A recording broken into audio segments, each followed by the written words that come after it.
Your Excellencies, your presence here today is a strong indication of the close historical ties between our two nations.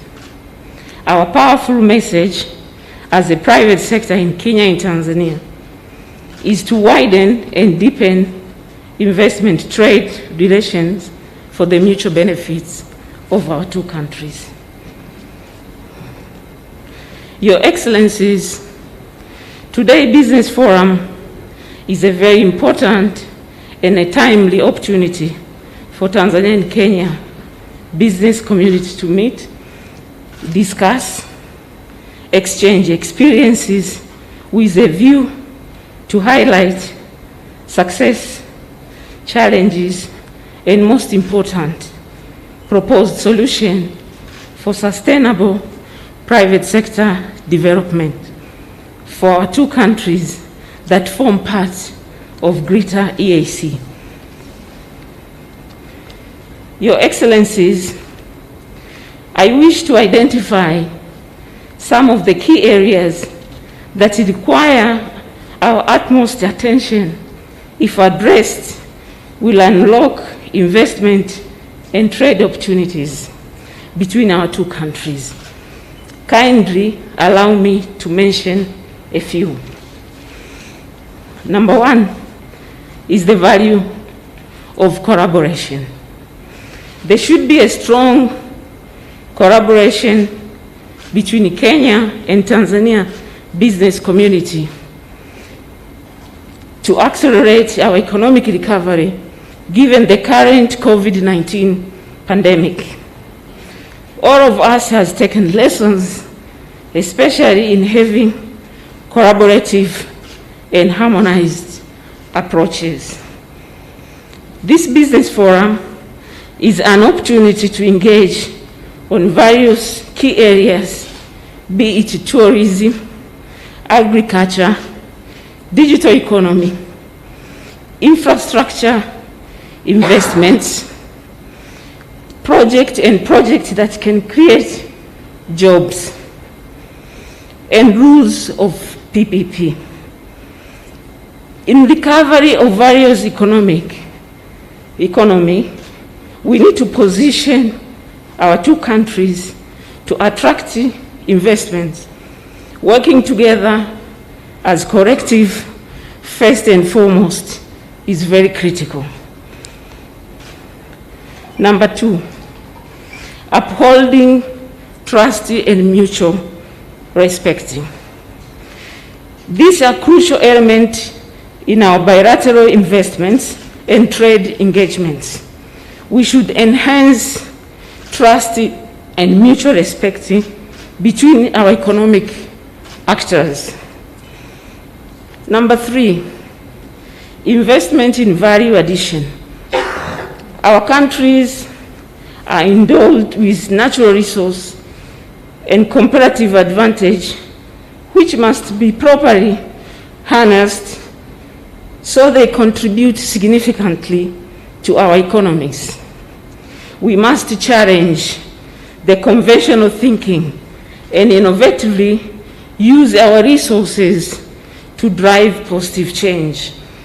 We must together exploit such potential for the benefit of our countries by investing in value addition and processing industries.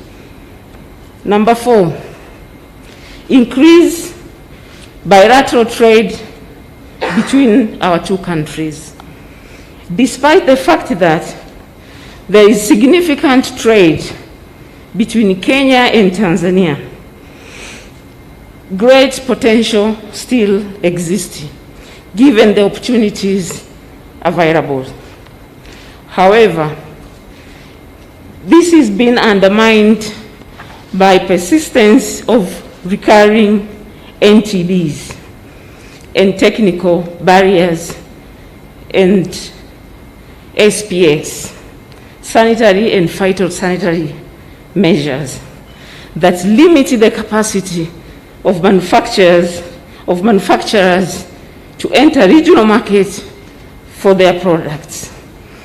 In conclusion, I wish to thank you, Your Excellencies, once again for honoring us with the presence today. I also extend my sincere thanks to all members of the business community present here. Thank you all for your time and participation. We look forward to affirmative actions that will address the existing investment and trade issue that has been highlighted above for the mutual benefit of our nation and our people. God bless Kenya, God bless Tanzania, God bless Africa. Thank you for your attention.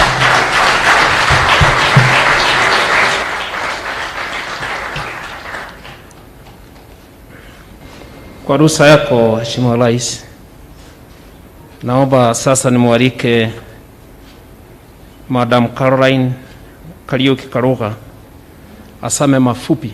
Tafadhali, you have the floor.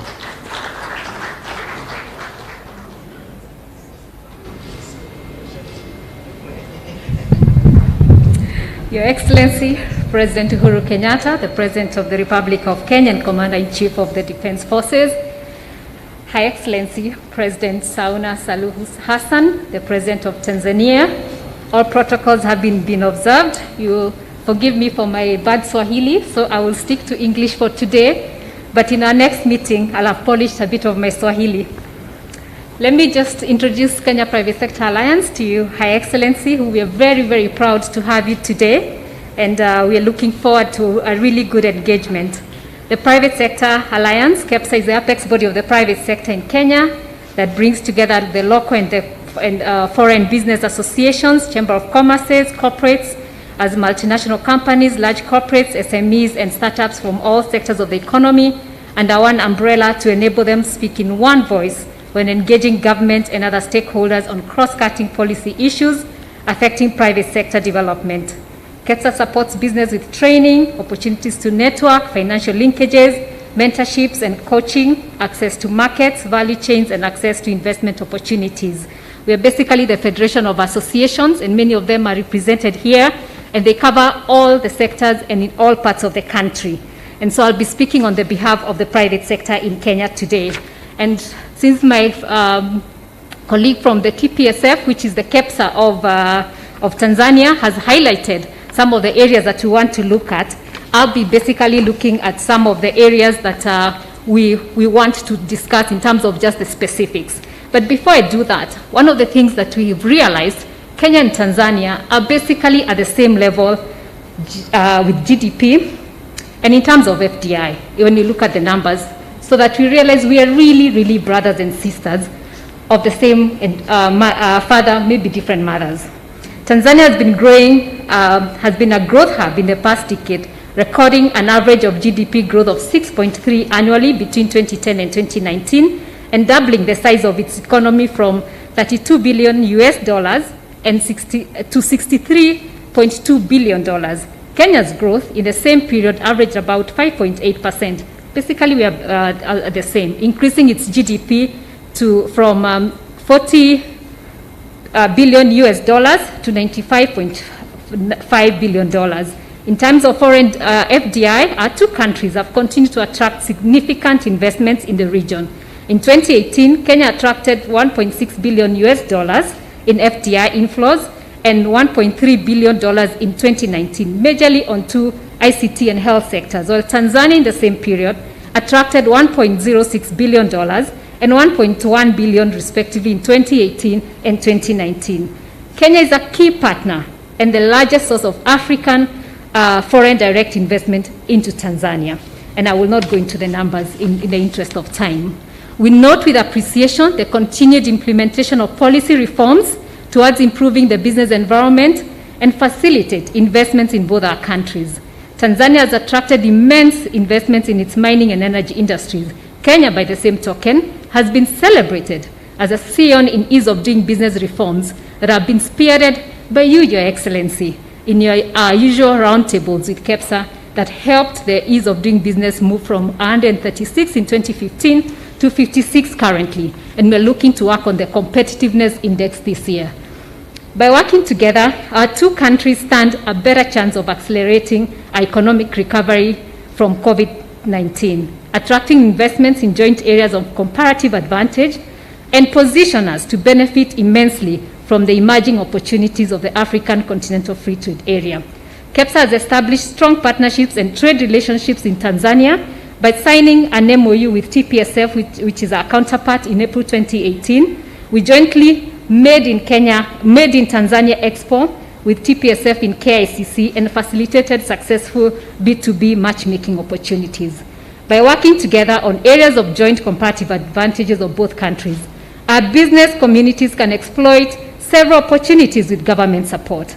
This includes tourism and marketing both countries as one destination, our common tea and coffee, music, doing collabos, for all of us who know what that is, twinning up with music, value chains of our products, e.g. coconut farming, horticulture, and building large industries because of our combined raw materials and labor, and we can create jobs in both countries. Creative industry has witnessed remarkable growth in both countries, fueled by the commonality of the Swahili language. The meteoric rise of bongo music flavor, especially among the urban youth in Kenya and Tanzania, is testament of social cohesion brought about by bongo music, which technically originated from Tanzania. Key Tanzanian artists such as Ali Kiba and Asib Abdul Juma Isaac, popularly known by his stage name Diamond Platinum, have particularly reaped it big in the creative industry because of overwhelming support from Kenyans through concerts and events promotion. Not to forget our own Sauti Sol, who have equally amassed a religious following in Tanzania, thanks to the shared culture, value system, and language between the two partner states. And this can be really a big income earner and jobs for the two countries. To address the trade barriers and enhance investment growth opportunities in both our countries, KEPSA convened a consultative meeting in January 2021 between the two high commissioners, who we are very, very grateful to both of them, Honorable Dan Kazungu from Kenya and his Tanzanian counterpart, Dr. John Stephan Zimbachawene, who will discuss possible solutions to trade barriers between both countries. Your Excellencies, the following are some of the major issues of major concern raised during the joint meeting with our two ambassadors, which again we have discussed this morning between the two business communities, and we'll just share with you a little bit of our conclusions. And what my counterpart said, prevalence of NTBs, which consequently affects the regional integration agenda and trade partnership between our two partner states, such as discriminative duties and fees, as well as non-recognition of rules of origin and testing certificates, which affect small traders at the borders. Double taxation, which creates a costly business environment for investors. The East Africa Double Taxation Treaty, if ratified by all EAC partner states, will remove double taxation for investors whose companies operate in the two or more member countries. Lack of mutual dispute settlement mechanisms, which makes it hard for investors to have confidence that barriers to regional markets will not be reinstated overnight. Disharmony of taxes, particularly excise duty, IDF, income tax, and VAT in the EAC partner states, resulting into less trade volume returns. Non-recognition of standards and professional qualifications, which is a major hindrance to movement of goods, as well as professional services between the two countries. And finally, non-implementation of the open sky policy, which denies us the opportunity to travel cheaply by air, thereby limiting the great potential of tourism that exists both countries. So these are just a bit of the highlights, but what we'll ask, Your Excellencies, is that our ministers could meet and with ourselves and really resolve the details of these issues, maybe in the next couple of weeks, so that we don't really go into all the details of every specific thing that we have mentioned. So I wish to really thank you, Your Excellencies, being our face for this partnership that KEPSA and TPSF have been developing over the years, both on investments and challenges experienced. And in the absence of our EABC CEO, who is now the Secretary General of EAC, and we're very, very grateful, I'd like to invite the EABC Chair, who will wrap up for the private sector before we move to the ministers. Thank you.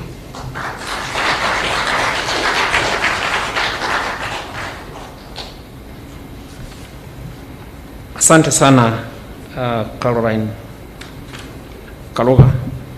Sasa naomba nimwalike Bwana Nesbit asungumze kwa niaba ya East African Business Council. Asante sana Rais.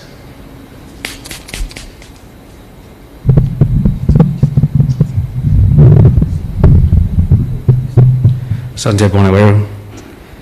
Your Excellency, the President of the Republic of Kenya, Honorable Uhuru Muigai Kenyatta, Your Excellency, the President of the United Republic of Tanzania, Honorable Madam Samia Suluhu Hassan, Cabinet Ministers, distinguished guests, my sister Ms. Angela Ngulula from Chair TPSF, distinguished guests, ladies and gentlemen, I bring you warm greetings from my board of the East African Business Council, the umbrella of the private sector bodies in East Africa, and I'm honored to speak to you today, and I'm very grateful for all your work to promote trade and regional integration in East Africa. As stipulated under Article 7 of the East African Community Treaty, our integration is people-oriented, market-driven, and private sector-led, thus ensuring the sustainability of our regional economies.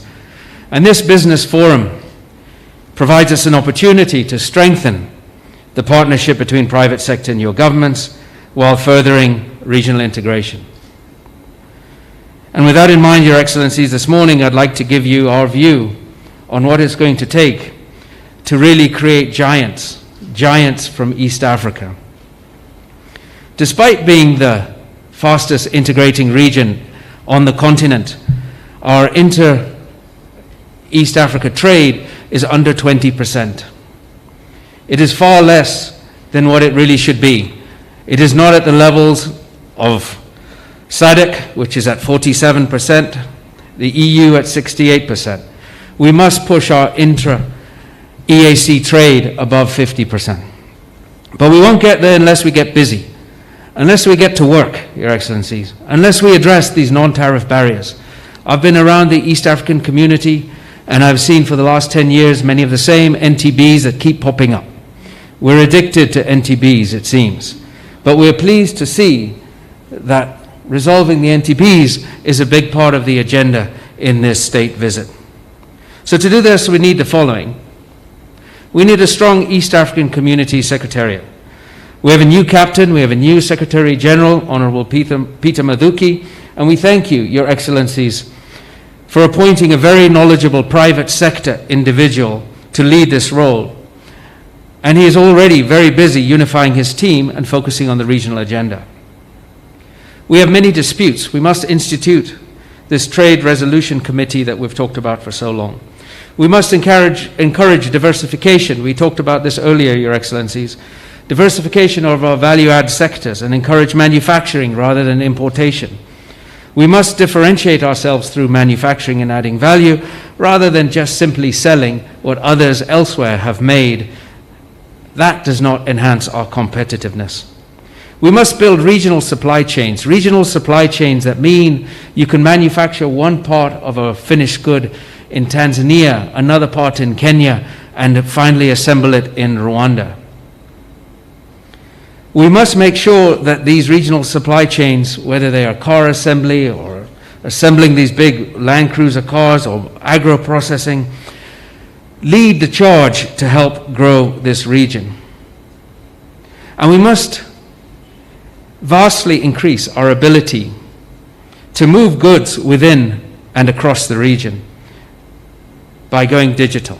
We've seen the global success of companies like Amazon, Uber, Alibaba, and they have created enormous wealth simply in distribution, simply in making things easier, simply in making things possible that you can move your products from buyer to seller, from the point of supply to the point of use. And to do this, Your Excellencies, we must continue to connect our physical infrastructure and make it easier for our trucks, ships, and aircrafts to move. We must encourage digitization, making it easier and cheaper to communicate digitally across borders while protecting the integrity of the data. We must also make it easier and much cheaper to fly ourselves and our goods within the region and across our borders. And additionally, we must make the identities of our people, our assets, our businesses more transparent, searchable, and visible across East Africa. In short, we must create more trust in the region. We want our tax regimes harmonized and mutually respected, and we want our respective standard bodies to be recognized so that our manufacturers are not subjected to abnormal tariff barriers. And we want it easier for our very hard-working professionals to work across borders and have their credentials respected. And as we see the lovely pictures presented by our friends from Tanzania, we want to ensure our local and international tourists can easily enjoy the marvels of this corner of the world, the creation of mankind. And with the AFCFTA coming, Your Excellencies, if we can do all of these things and more, we'll finally make it easier to create East African giants that can roll across the continent, hiring people, buying raw materials and selling differentiated products en masse, building MSMEs and SMEs everywhere. That is what we want. And what we want in this environment is one that encourages exports, that encourages investments, that encourages the diaspora to come home and invest. We want to allow this environment to transform, to allow our business people to transform, to allow their brains and their ideas and their hard work ethic to build companies that last for generations. We want the right environment to transform our nations, but this isn't only about what the private sector wants alone, Your Excellency. We believe it's what our governments want as well, and we certainly believe it is what our people want. It is about calling for much closer engagement between private sector and governments, with neither party selfishly claiming a monopoly on ideas or plans for how to get there. We must get there together. And if we walk together, we will go far. We welcome the frequent calls, in closing, Your Excellency, for private sector to begin to lead from the front. And I want to tell you, we are ready. We're ready to travel with the new Secretary General to meet all of the presidents and share our vision, and we want to work together to promote this region's operating environment and make it stronger and more transparent. We're ready to get going now. Time is not on our side. We are ready. And with those few remarks, Your Excellency, I wish you all the very best in today's deliberations and in implementing over the coming months what has been agreed upon in the discussions in Nairobi this week. Asanteni sana.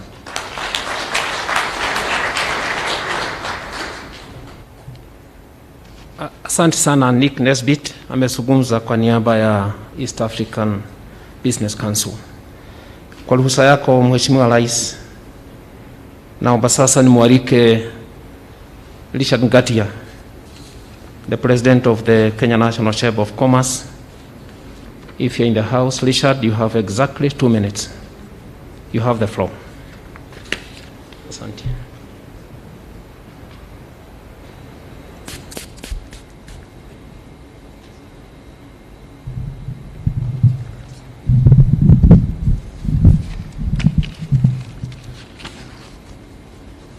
Your Excellency, the President of the Republic of Kenya, Uhuru Kenyatta, Her Excellency, the President of the Republic of Tanzania, Suluhu Hassan, distinguished guests, and all protocol observed, I wish to bring greetings from the Kenya National Chamber of Commerce and Industry fraternity and all the private sector in 47 counties and the MSMEs as well. The private sector attaches great importance to this event, as there is a great potential to intensify a broadened economic relations given the opportunities that exist in both countries. This event not only fosters bilateral relationship, but also provides a common front to address the economic transformation of both our countries. As the Chamber, we are committed to support the economic agenda. We have an existing cordial working relationship with the Tanzanian Chamber of Commerce, fostering bilateral development and cooperation in trade, investment, and business services. And together, we can join projects so that we can support SMEs' acceleration in tourism, technology, blue economy, and etc. Moving forward, and to cement this collaboration, we propose the establishment of a joint business council that will promote Kenya and Tanzania bilateral business relations. We call for support from both governments. The Joint Business Council will act towards promoting investments, promotion by organizing B2B, networking, and also policy forums and investment-focused events. This will be able to mitigate the issues around agriculture and aflatoxin food standards as well. In addition, we will encourage the construction of economic projects in both countries by identifying the most favorable financing channels and providing information to business persons interested in such projects. And I'm happy today we have most of our banks represented here today, and those also present in Tanzania. And I believe our government will be able to support us in providing them with stimulus package so that they can support SMEs in providing them with financial inclusion.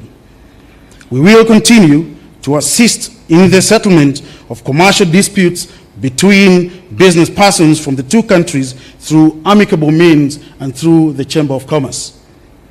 Our commitment to this partnership and the private investors from Tanzania, we encourage you to visit Kenya and invest through public-private partnership initiatives that the government of Kenya offers, and you've had numerous incentives that are offered by the government. I assure our Tanzanian counterparts that Kenya is open to business and will continue to be an open economy with a business-friendly environment.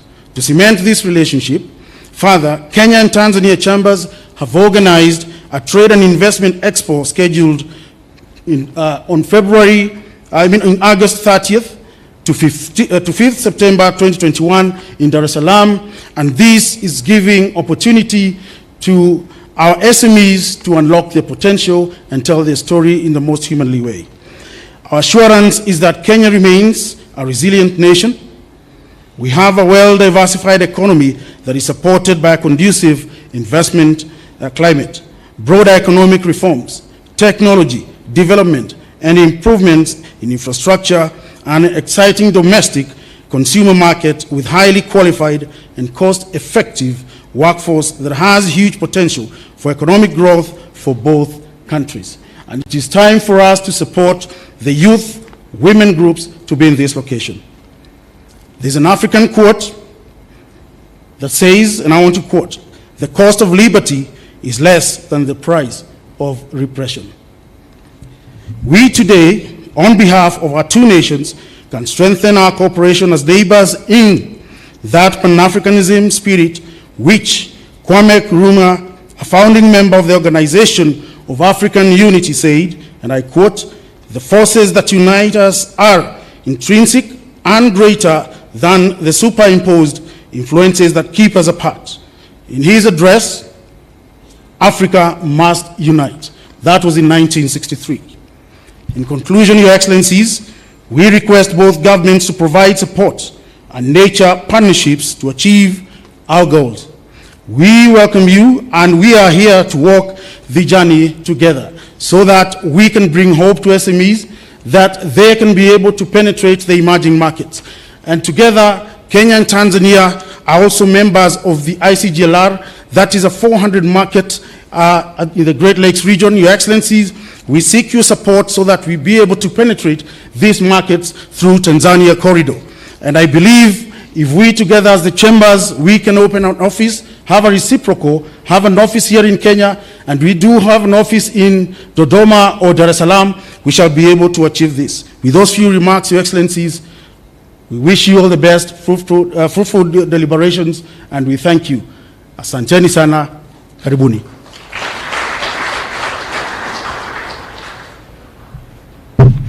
Asante sana Bwana Richard Gatia kwa ruhusa yako, waheshimiwa marais.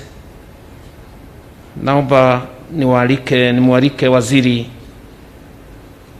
Kilitila Mkubo kutoka Tanzania aseme mafupi, kisha amwalike waziri wako wa biashara aeleze kipindi. Waziri. Asante. Asante sana.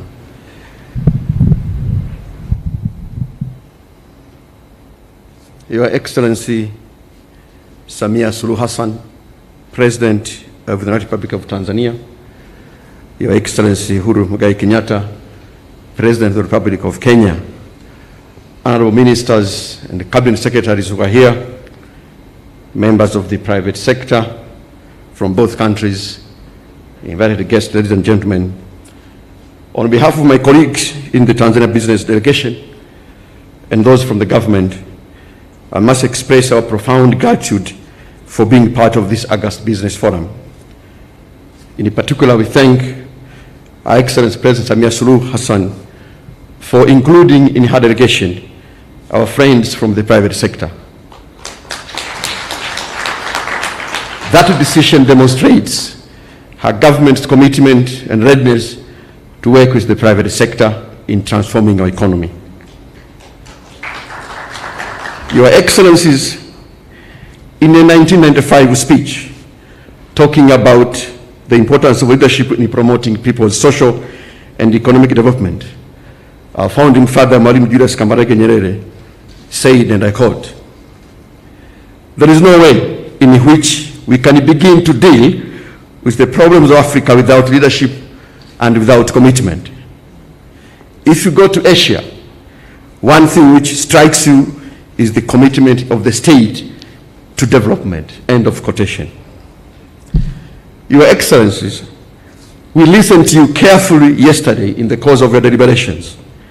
And of course, we listen to you today even more keenly. One thing I must say is clear to us is that you have shown great leadership. Your commitment to addressing our people's problems is absolutely and unquestionably clear. It is clear to us that you want the neighborly, sisterly, and brotherly relationship that existed over many years between our two countries to move to the next level.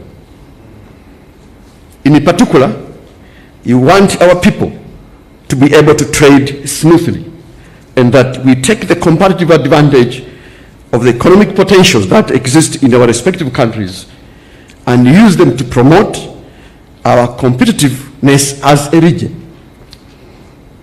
especially in trade, investment, and tourism. And to this end, Your Excellencies, you have given us very clear instructions as ministers and cabinet secretaries on what we should do to realize your vision. We have understood you. We promise that we shall follow through your instructions carefully and implement them to the letter as quickly as you have desired.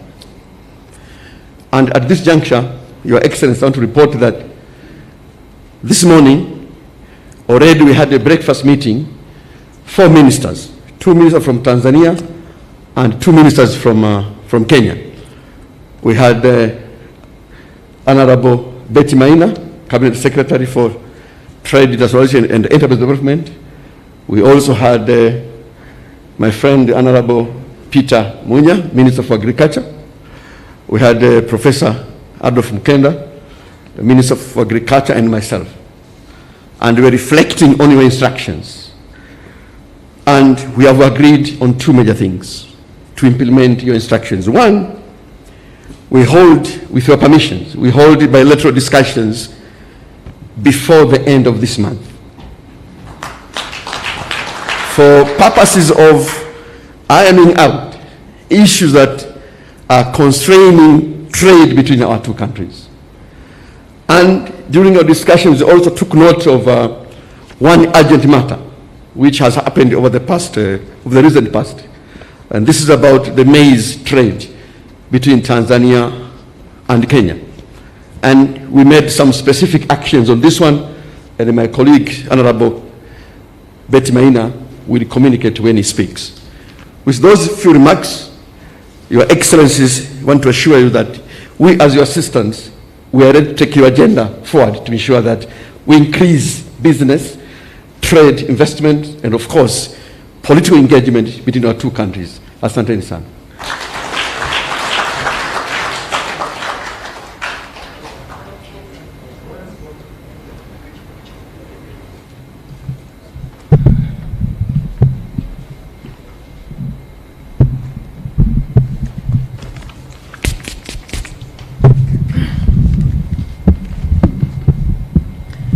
Mheshimiwa Rais Uhuru Kenyatta, Rais wa Jamhuri ya Kenya, Mheshimiwa Madam Rais Samia Suluhu Hassan, Rais wa URT, muungano wa Tanzania. I have to struggle with that. Mawaziri wenzangu hapa kutoka Kenya na mawaziri kutoka the United Republic of Tanzania na wafanyabiashara. Madam Rais, tunafurahi sana kwa sababu ulichagua kutembelea Kenya mwanzoni mwa rais wako. Tunafurahi pia kwamba umesisitiza sana mambo yanayoathiri wafanyabiashara kati ya nchi zetu mbili. Asubuhi hii tumesikia kutoka kwa wafanyabiashara waliokusanyika hapa. Jana, kama mwenzangu amesema, nyote wawili mliagiza mawaziri wenu wa biashara kufanya kazi kwa bidii kushughulikia changamoto zinazoathiri mtiririko mzuri wa biashara kati ya nchi zetu mbili. Kama mwenzangu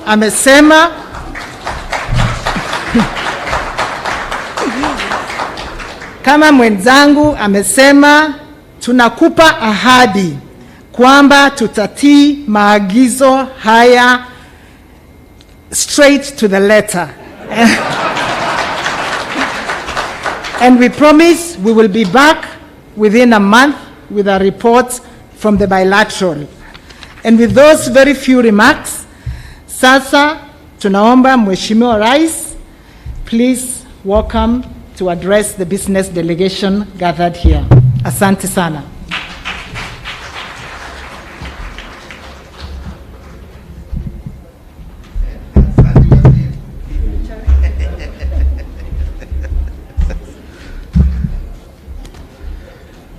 Asante sana, nashukuru. Your Excellency Samia Suluhu Hassan, President and Commander-in-Chief of the United Republic of Tanzania's People's Defense Forces, ministers, senior government officials from Tanzania and Kenya, captains of industry and business executives here present. Let me begin, ladies and gentlemen, by once again taking this opportunity to thank my dear sister Samia Suluhu Hassan and indeed her entire delegation for making this historic maiden visit to Kenya. Tunasema asanti sana. As I said, it is historic on many fronts, including it being the very first state visit by a female president of the East African region to a neighboring country. Kwa hivyo safari hii itaandikwa kwa vitabu ya historia ya Afrika Mashariki. During the last 2 days, we have had the benefit of fruitful bilateral consultations touching on a wide range of subjects to promote the interests of the people of Tanzania and Kenya. Indeed, all Kenyans are excited and proud, and we have confidence, Madam President, that you will maintain the well-established tradition of promoting the bilateral and multilateral interests, not only of the people of the United Republic of Tanzania, but also of the entire East African community. Today, we are together again at this meeting of business leaders from both our countries. And I believe Your Excellency will agree with me that prosperity for our two countries hinges on creating a conducive business environment, boosting economic cooperation, and growing mutually beneficial trade and investment. I believe we have a common desire to promote and support the business community, an objective that is reflected in the theme of this forum, promoting trade and tourism and investment between Kenya and Tanzania within the East African Community Customs Union framework. So, Your Excellency, ladies and gentlemen, I want to reiterate again that Kenya and Tanzania enjoy cordial relations going back to our pre-independence days, and Tanzania continues to be a key partner of Kenya in many areas, from security to agriculture, pharmaceuticals, petroleum, finance, trade of manufactured goods, energy, and general trade. Indeed, our two countries were among the three founding members of the East African Community in the year 2000, following the collapse of the original community in 1977. And we have since continued to work together to ensure that our community remains a strong pillar of our relations. The East African Community, through the East African Customs Union and the East African Community Common Market Protocol, has opened our borders and unlocked opportunities for the free movement of goods, services, and investments across the East African borders. This should have paved the way for trade to thrive, create new opportunities, and increase trade volumes. This, supported by a vibrant and an entrepreneurial private sector, trade between our countries has thrived, but we must accept that it has yet to reach the levels that we all expected. Total trade was valued at 60.4 billion Kenya shillings in 2012 and Kenya shillings 58 billion in 2020, indicating a slight decline. In the years 2016, 2017, and 18, trade was valued at 47.5 billion, 45.6 billion, and Kenya shillings 47.5 billion respectively.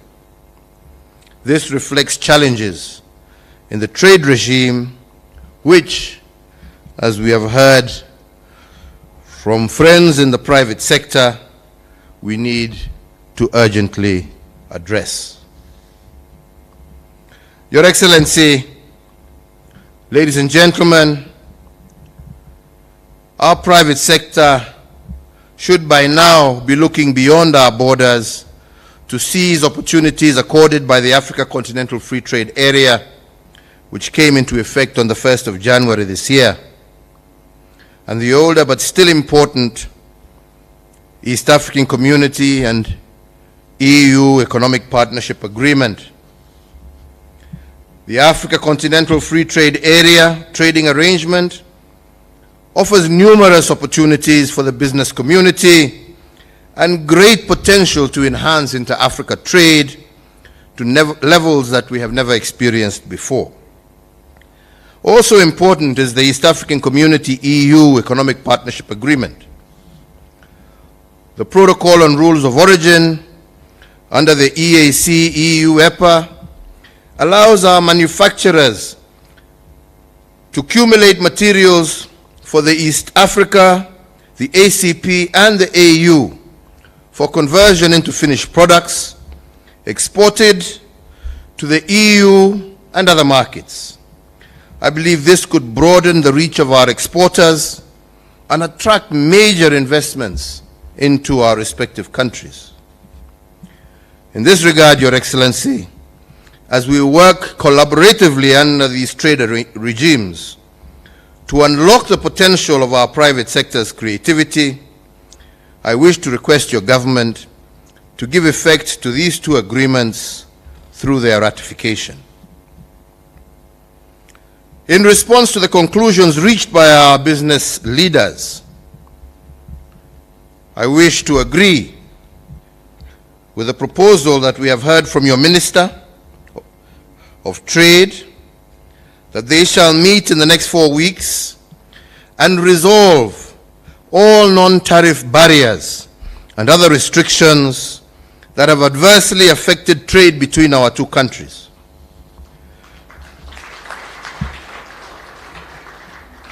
Your Excellency, ladies and gentlemen, we here in Kenya have implemented far-reaching structural and economic policy reforms which have significantly improved Kenya's business environment. I am indeed aware that you too are working in Tanzania to have similar structural and economic policy reforms also aimed to promote economic growth. I believe there is a lot that we can learn from each other by working together and collaborating on these reforms. Kwa hivyo, Mheshimiwa Rais, mimi ningependa kwa kumalizia kusema ya kwamba naona tuko na nafasi na naamini ya kwamba tuko na nia ya kuhakikisha ya kwamba tukifanya pamoja tunaweza kuinua uchumi wa Tanzania na uchumi wa Kenya. Naamini Mheshimiwa Rais kwa dhati ya kwamba tukiingia kwa kazi hii kwa njia ya kushirikiana, ushindi utakuwa wa wananchi wa nchi zetu mbili. Vile tulikuwa tunasema hapo awali, Kenya na Tanzania na wananchi wetu wakijiona kama mandugu ambao wanashirikiana badala ya kushindana, sisi wote tutashinda. Hatuna lolote la kushindana sisi. Yetu ni tushirikiane. Kwa sababu tukijiona kama nchi ambazo zinashindana, hatutaweza kupata wale wawekezaji wakubwa ambao wataweza kuja kuweka viwanda vyao katika nchi zetu na nchi za Afrika Mashariki.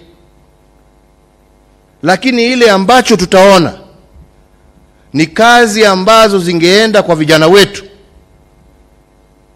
hizo viwanda vikiwa hapa, hazitakuja kwa vijana wetu, badala kazi hizo zitakuwa nchi zingine, kwa sababu soko yetu itakuwa ndogo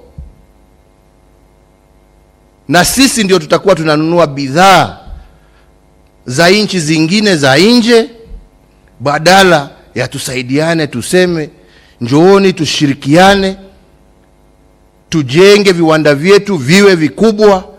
Ndio badala ya kuwa sisi tuatoa mizigo yetu kutoka, sitaki kutaja nchi ndio mtu asiseme hii na hii, lakini tuseme nchi za nje, tuwe tunanunua bidhaa ambazo zimeundwa katika nchi zetu, na ndio vijana wetu waweze kupata kazi. Na ndipo nasema tukishirikiana, ushindi ni wa wananchi wa jamhuri zetu mbili, ushindi ni wa wananchi wa Afrika Mashariki. Kwa hivyo, vile ulitukumbusha jana wakati tulikuwa katika mkutano wa kirasmi, ulitukumbusha ya kwamba taifa la Kenya ndio la 5 kuwekeza katika taifa la Tanzania, tukiwa na karibu kampuni, nafikiri ulisema 500 na kitu hapa hivyo, na tukasema ya kwamba kampuni za Tanzania pia ambazo zimewekeza hapa nchi Kenya ni karibu 30. Sisi tungependa kuona wawekezaji wengi zaidi wa Tanzania wakuje wafanye kazi zao hapa Kenya. Na nataka niseme leo ya kwamba sisi, na hiyo mimi sitagojea mkutano ya waziri, nitasema sasa, wawekezaji wa Tanzania mjue ya kwamba muko na uhuru wa kulete na kufanya biashara zenu hapa bila kuitishwa business visa, bila kuitishwa work permit. Mufanye kazi nchini Kenya vile mnayofanya nchini Tanzania, haja tu mfuate sheria na kanuni ambazo zimewekwa, na zile ambazo wenzenu wa Kenya pia lazima wazifuate. Lakini karibuni sana, na tutajaribu juu chini kuhakikisha ya kwamba tumerahisisha njia zenu zote za kufanya biashara zenu. Ingine, na hiyo pia tulisema pamoja na Mheshimiwa Rais jana, hii mambo ya mawaziri kugojea ati sijui mpaka mkutano uitwe, sijui mtu aende avae suti yake, sijui akuje aseme sasa tuna agenda, sijui sasa wakae waseme sasa tuende item moja ya pili, wacha tuulize wakili, badala ya kukaa na wakunywe chai waseme ni nini ambayo tunaweza kufanya kutatua shida za wenzetu. Jameni, tuwataka mawaziri, jameni, mtoke ofisini, mutembeleane, mutatue shida ambazo wafanyabiashara wetu wanazo, ndio msaidie wakulima wetu, ndio msaidie wafanyabiashara wetu, kwa sababu mkiwasaidia wafanikiwe, hiyo ni kazi kwa vijana wetu, hiyo ni uchumi wetu utapanda, hiyo ni kodi tutaweza tupate, tuendelee kujenga mabarabara, kuunganisha stima, kuweka mahospitali na mambo mengine ya manufaa kwa wananchi wetu. Lakini mtu asione ofisi akipata anakaa naogopa, hataki kuongea na mwenzake, ati anagojea kuambiwa. Kama wewe unagojea kuambiwa, jameni, basi hustahili kuwa waziri. Waziri ni mtu wa initiative, anakuja anachukua initiative. Na kama unataka kukonsole, jameni, maofisi yetu pia, na tumekubaliana na mwenzangu, maofisi yetu mlango ni wazi. Kama uko na swali njoo uulize, sio kukalia kitu. Unakalia kwa nini? Umepatiwa kazi kubwa kwa sababu tunaamini ya kwamba uko na uwezo wa kuitekeleza. Itekeleze. Itekeleze kwa niaba ya wananchi wetu. Mimi sitaki kusema zaidi ya hapo, sio siku yangu leo. Leo ni siku ya mgeni wetu wa heshima. Lakini mbele ya nimwalike, nimesikia vile mmesema ya kwamba baada ya mwezi moja mtakutana, lakini mimi ningependa nitaje mawili ambaye itatendeka, na hiyo nataka itendeke wiki hii na wiki ijayo. Ya kwanza ni mawaziri ambao wanahusika, mwende mutatue ile jam ambaye iko kule Taveta Holili, ambaye iko pale Namanga, magari iweze kutembea. Kama ni certificate za COVID na nini, jameni, mawaziri wa afya wakae wajue vile wanaweza kufanya.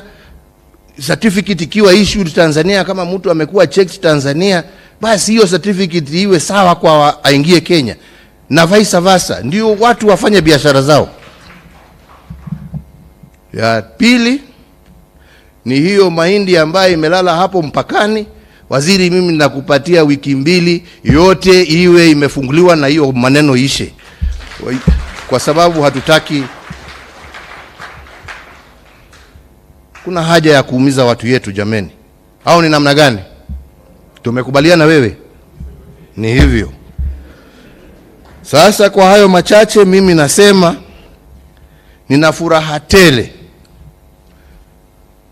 na Wakenya wana furaha tele kwako wewe Mheshimiwa Rais kukubali kuja kututembelea, na mimi sina shaka ya kwamba awamu yako ya uongozi wa taifa la Tanzania utaona uhusiano wetu kama majirani na kama mandugu ukipanda kwa kiwango kingine ya juu zaidi.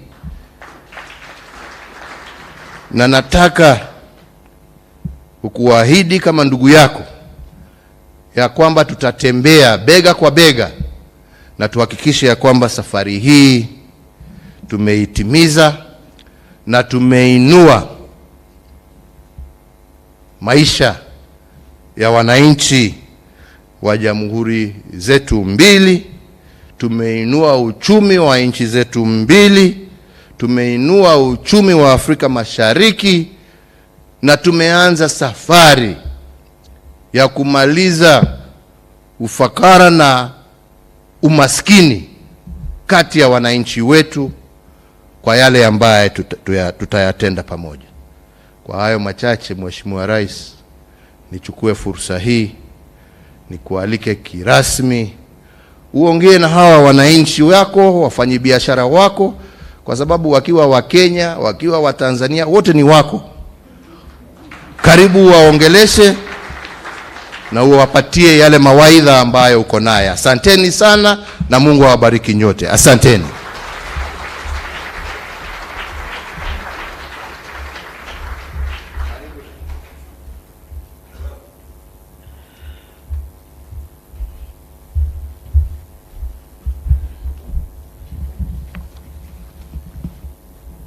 Naomba tukae.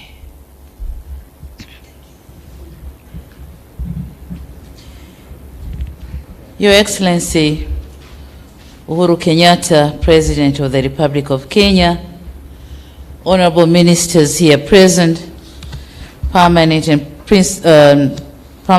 principal secretaries here present, Excellencies ambassadors and heads of international organizations, business communities from Kenya and Tanzania, members of the press, distinguished delegates, a very good morning to you all.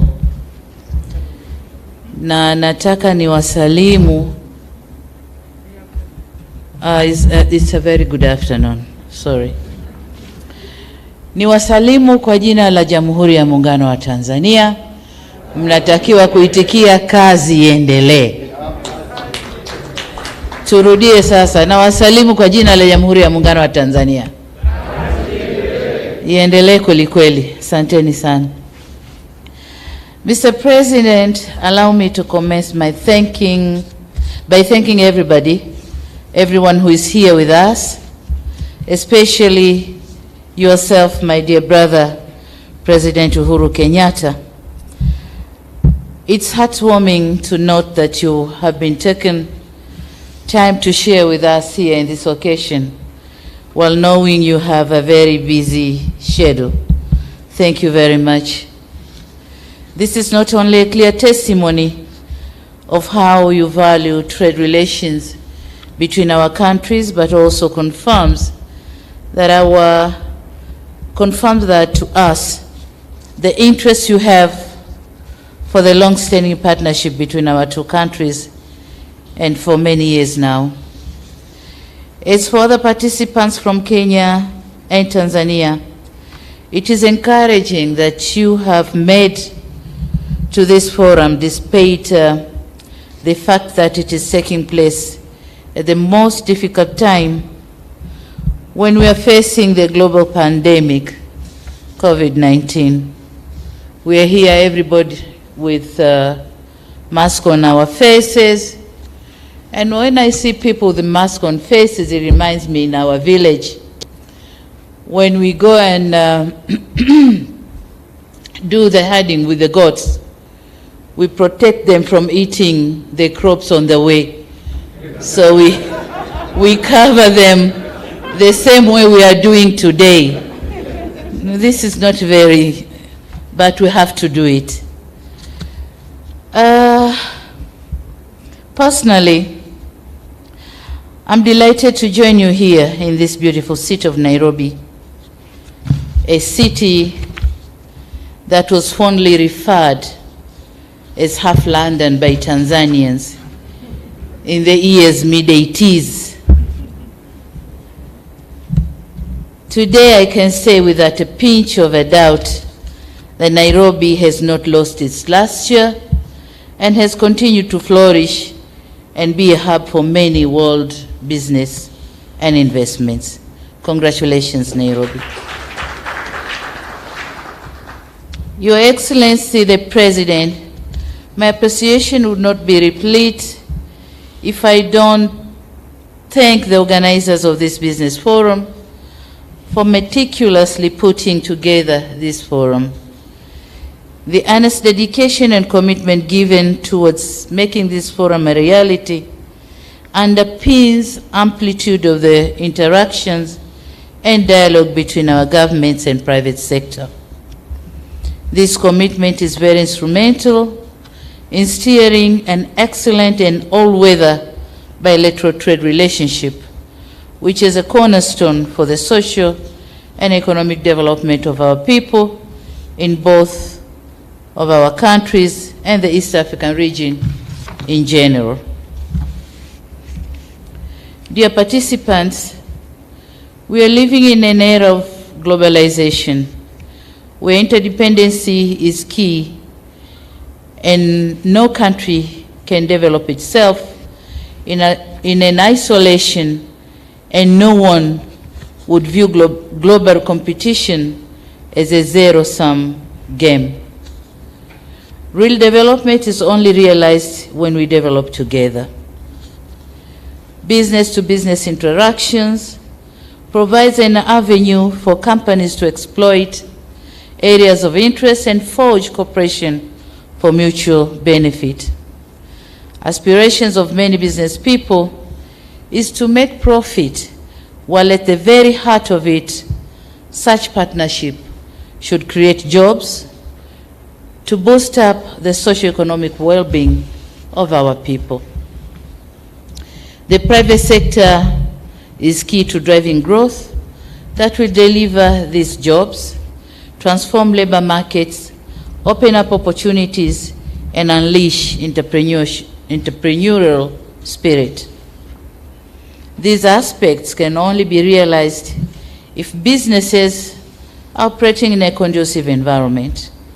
And it is the role of our two governments to create this environment to facilitate growth of the private sector through good legislations, transparent and predictable taxation systems, efficient court systems which can expedite business cases, and existence of a good investment climate. The government of Tanzania has over the years continued to undertake reforms and improve the business and investment environment. For instance, we are currently undertaking reviews on tariffs and non-tariff measures, such as the issuance of work permits for foreign expatriates, operationalization of one-stop facilitation center for investments, removal of nuisance taxes and levies, user fees and other charges, rationalizing tax administration practices, fight against corruption and bureaucracy in the public sector, identification and allocation of land for investment, promoting construction of industrial parks, and streamlining the functions of the regulatory authorities, among other things. All these initiatives are being guided by our homegrown reform strategy, known as the Blueprint of Regulatory Reforms, for improvement of business environment in Tanzania. And in order to ensure that the trade and investments are sustained and are profitable, Tanzania has invested in mega projects on infrastructure such as roads, ports, railways, airports, and generation of energy. The aim is to reduce the cost of production and cost of doing business, with the major purpose of creating an enabling environment for business to prosper and maintaining investors' confidence.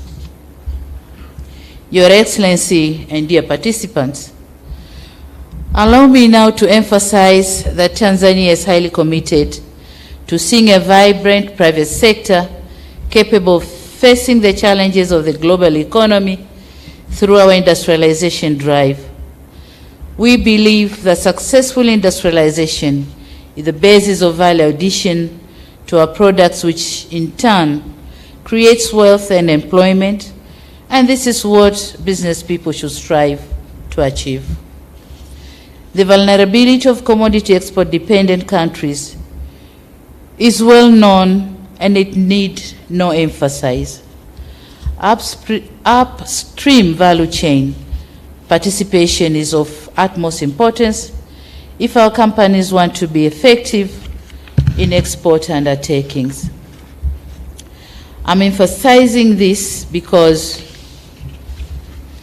as Tanzanian companies meet their counterparts from Kenya today at this forum, they should strive to establish business relationships which will establish both parties, which enable both parties to exploit opportunities existing in each other's country. There's an opportunity to leverage on Kenya's technology, know-how, and above all, capital. On the other hand, Tanzania has abundance of natural resources, tourist attractions, and land. It is my hope that this forum will act as a catalyst for our business community to kickstart meaningful partnership with Kenya companies in the areas of investments and trade opportunities. I, therefore, urge business communities from Tanzania and Kenya to exploit this chance to exchange skills, work together in research and development, technology, as well as looking for capital where necessary. It is my hope that companies from Kenya will be more than willing to assist their counterparts from Tanzania for mutual business relationships, and it is through partnership and joint ventures in investment that businesses are going to thrive and do well. Your Excellency and dear participants, we have an unsatisfactory situation here that our trade levels are not as good as we want it to be, and I wouldn't go through the statistics because they've been already presented to you, but it is my hope that this business forum is an opportunity for our business communities to identify strategies, our strategic investors from each side, to build partnership that will work together, bridging the existing gaps. Needless to say, transfer of technology is very vital to our country. We expect this forum, among other things, will facilitate transfer of technology and investment with the objective of contributing towards national poverty reduction in Tanzania and economic diversification in Kenya. It is my sincere hope that this forum is a good start and will ease some of the concerns. Tanzania is ready to receive business community from Kenya. Our doors are open for consultation, kama Mheshimiwa Rais alisema, and our hands are open, ready to argue and cooperate. My government is more than ready to serve as a bridge for paving the way for a cooperation between our two business communities from our two countries.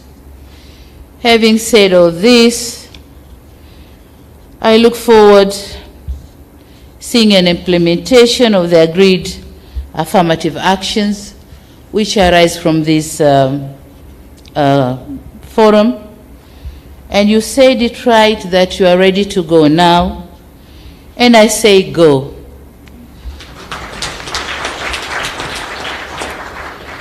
Go and complement your efforts, and not going to unnecessarily compete and complicate things. So go, cooperate, and do the business. Mna bahati kwamba nchi zetu mbili, upande mmoja kuna uhuru wa kufanya biashara na upande mwingine kuna suluhu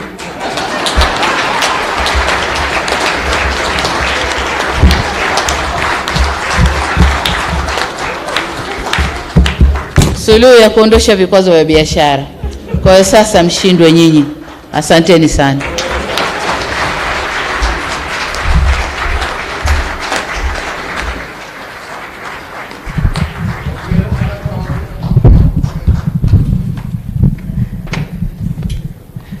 Tuwapongeze waheshimiwa marais wetu wawili baada ya hotuba hizo nzuri. Nitaomba sasa kutangaza kwamba marais wetu wataondoka kwa hiari yao. Kwa hivyo sote tutabaki tumetulia. Nitaomba wale ambao tuko ndani tusimama, tuwape nafasi marais wetu wanapoondoka. Tuwe watulivu tu, tuwape nafasi waondoke. Nikichukua fursa hii kusema asanteni sana.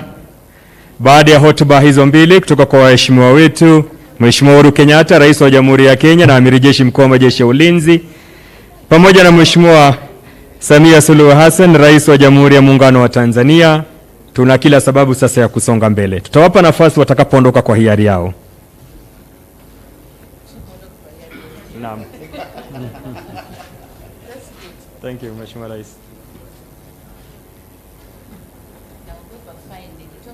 Tutaendelea tu kuwa watulivu na nitaomba viongozi tusije tukawafuata, tuwape nafasi the escort of honor and the protocol team waweze kuondoa viongozi wetu. Ninakumbusha na katibu wetu kwamba tutaendelea na the business forum. We will be advised if we are going to move to Amani Hall, we remain here. Thank you so much. So viongozi wetu wakishaondoka, marais wetu, wanabiashara tuliomba tutabaki baadaye ili tuweze kuzungumza. Tuwapongeze kwa makofi viongozi wetu wanapoondoka. Asanteni sana, imekuwa ni furaha yetu kuweza kuwa nao.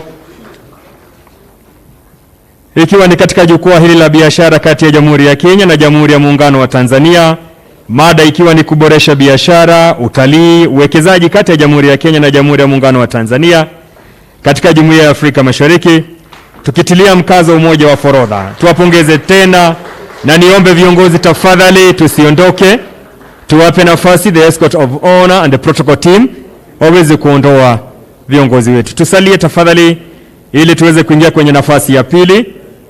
Ningependa kuwashukuru kwa utiifu wenu. Nimekuwa mwelekezi wenu, jina langu Mike Gitone, siongezi la mtume wala la nabii. Hadi wakati mwingine, wa sahlan wa marhaba.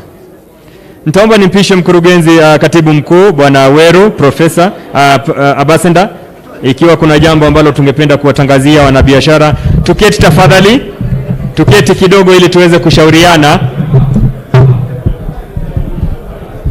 Niombe tuketi kidogo wanabiashara ili tuweze kushauriwa na katibu wetu Abasenda Weru, tafadhali. Yagu ni kuwashukuru sana. Thank you very much. Business sites on both delegations.